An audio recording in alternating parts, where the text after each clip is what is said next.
आपने सास बहू की नोक झोंक तो देखा ही होगा, पर क्या हो जब बहू की चुगली किसी का भला करे, पर किसी की चुगली से किसी का भला कैसे हो सकता है। चलिए जानते हैं इस कहानी में।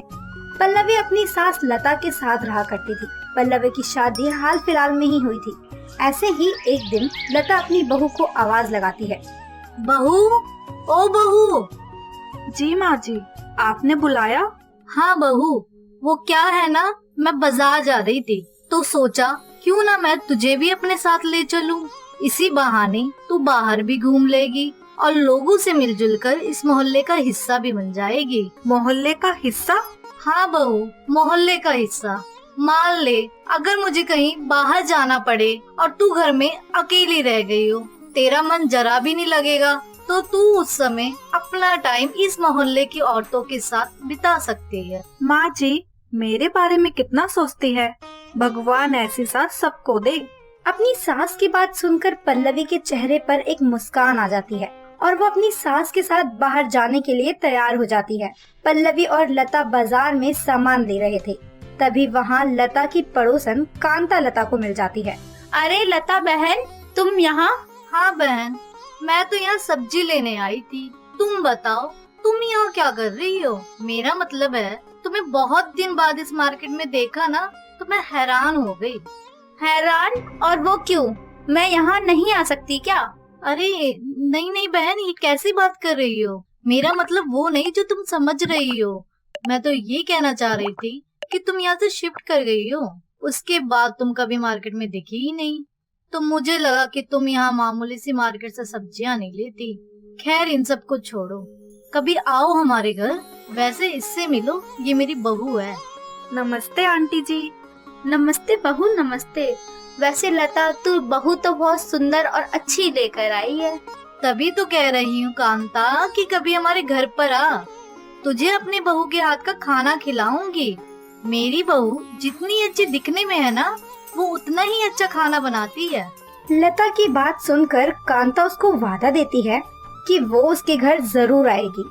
कुछ देर बाद वो दोनों ही अपने अपने घर चले जाते हैं, जहाँ वो देखती है कि उसके घर में लता की सहेली ऑलरेडी बैठी हुई है। अरे सोना, तू यहाँ आज इतने दिनों बाद कैसे? अरे वो क्या है ना लता, बड़े दिन हो गए थे तेरे साथ बैठकर बात किए। तू सबको अपने घर न्योता देती है, पर अपनी ही सहेली को नहीं देती। इसलिए सोचा क्यों ना मैं तेरे घर आ जाऊं और तुझे सरप्राइज दे दूं। ये तो तूने बहुत अच्छा किया। बहू, जरा सोना के लिए चाय ले आ। जी माँ जी, अभी लाती हूँ। वो बहू, क्या है ना, चाय के साथ पत्ती भी लेते आना। मेरे घर में चाय की पत्ती ना खत्म हो चुकी है, तो सोचा क्यों ना लता के घर चली जाऊं। अब इसी बहाने मिल भी लूंगी और चाय की पत्ती भी ले लूंगी। जी आंटी जी। पल्लवी अब वहाँ से चली जाती है, तो वहीं सोना और लता आपस में बैठकर बात करने लगते हैं। कुछ देर बाद जब पल्लवी चाय और चाय की पत्ती लेकर आती है, तो देखती है कि उसकी सास और उसकी फ्रेंड आपस में बात करते हुए कांता की बुराई कर रहे थे। उसी बीच पल्लवी भी उनके बीच बोल पड़ती है। माँ जी, कांता आंटी की बात कर रही हो क्या आप दोनों? हाँ बहू, उसकी ही बात हो रही है। तुझे पता है वो यहाँ से गई नहीं है, बल्कि उसे यहाँ से जाना पड़ा था। जाना पड़ा था? मतलब ये कि उसकी बेटी एक लड़के के साथ भाग गई थी, जिस वजह से वो बहाने देकर यहाँ से चली गई। पर लोगों को तो सब पता होता है ना। तुझे पता है जब वो यहाँ से जा रही थी तब लोगों को कह कर गई थी कि उसकी बेटी की एक नई जगह जॉब लग गई है, इसलिए वो अब शिफ्ट हो रही है। हमने भी मान लिया, अब भला हम क्यों ही बोले कुछ। वैसे तुझे पता है, मैंने उसको अपने घर खाने पे बुलाया है। क्या यार, तू जानती है ना कि वो लोग कैसे हैं। देख, अगर वो तेरे घर आएगी ना, तो अपनी बहू को दूर ही रखियो। कहीं ऐसा ना हो कि तेरी बहू को वो खराब कर दे। नहीं यार, वो ऐसी भी नहीं है।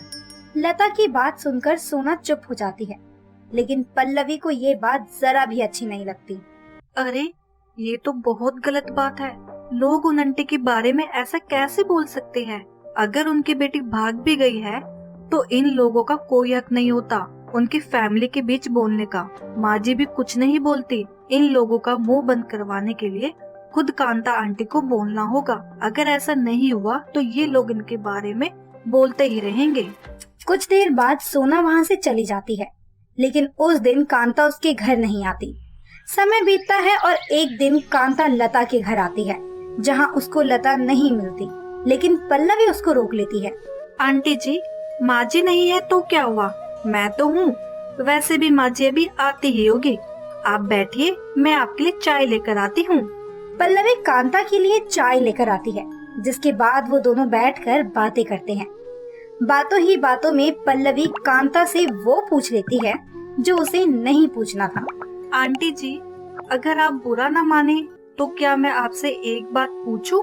हाँ हाँ बोलो। आंटी जी, क्या आपकी बेटी सच में भाग गई थी? ये क्या बकवास है, और तुमसे ऐसा किसने कहा कि मेरी बेटी भाग गई है? हाँ, मेरी बेटी ने लव मैरिज किया है, इसका ये मतलब नहीं कि तुम उसके बारे में कुछ भी बोलो। आंटी जी, ये मैं नहीं बल्कि बाहर मोहल्ले वाले लोग बोल रहे हैं। क्या? हाँ कांता आंटी, बाहर लोग ये सारी बातें बोल रहे हैं। मैं उन लोगों का मुंह नहीं बंद कर सकती, पर आप तो कर सकती है ना। पल्लवी की बात सुनकर कांता को बेहद गुस्सा आ जाता है और वो सीधा सोना के घर जाकर लड़ने लगती है। तुझे क्या लगा तू कुछ भी बोलेगी मेरी बेटी के बारे में और मैं सुन लूंगी? अरे मेरी बेटी ने लव मैरिज की है, अपनी पसंद से, भागी नहीं है वो। और दूसरों के घर में क्यों ताका झाकी करती है? पहले अपना घर संभाल ले। क्या बोले जा रही है? और तुझसे ये किसने कहा कि मैंने ये सब कहा है? अरे जिसके आगे तूने ये बात कही है उसने ही मुझे कहा है। देख सोना, मुझे जरा भी पसंद नहीं है कि तू मेरी बेटी के बारे में ऐसी अफवाह फैलाए। नहीं तो मुंह मेरे पास भी है और तेरे घर का भेद भी मुझे पता है। कहीं ऐसा ना हो तेरी ये हरकत देखकर मैं अपना मुंह भी खोल लूं, समझी? इसका मतलब ये हुआ कि पल्लवी बहू ने इसको सब कुछ बता दिया, क्योंकि लता तो ऐसी नहीं है। सोना अपने मन ही मन बड़बड़ा कर रह जाती है और जब कुछ देर बाद कांता वहाँ से चली जाती है तो सोना पल्लवी के घर जाती है और उससे कहती है, पल्लवी बहू, तूने कांता को ये क्यों बताया कि मैं उसके घर के बारे में ऐसा ऐसा बोल रही थी?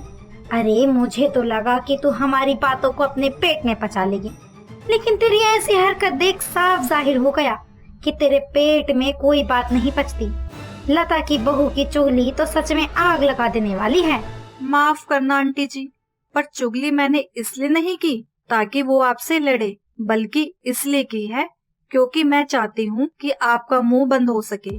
आप लोगों के घर की बेटियों के बारे में ऐसी बातें बोलती है, क्या गारंटी है कि आप हमारे घर की बातें इधर की उधर नहीं करती होंगी?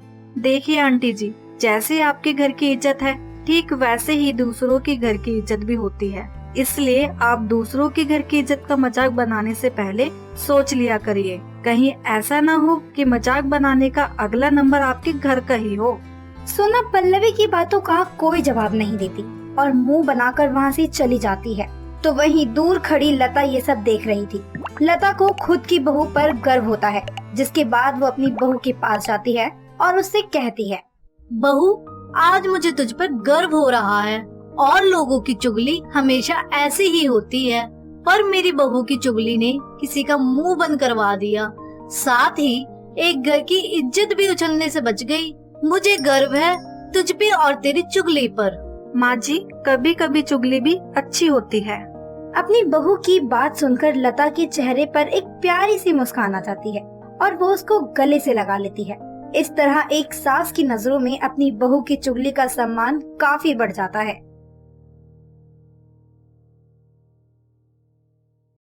रोज ऐसी ही नई नई कहानियाँ सुनने के लिए हमारे चैनल को अभी सब्सक्राइब करें, लाइक करें और शेयर करना ना भूलें। साथ ही आपको फ्यूचर में कैसी कहानियाँ देखना पसंद है, हमें अभी कमेंट करके जरूर बताएं।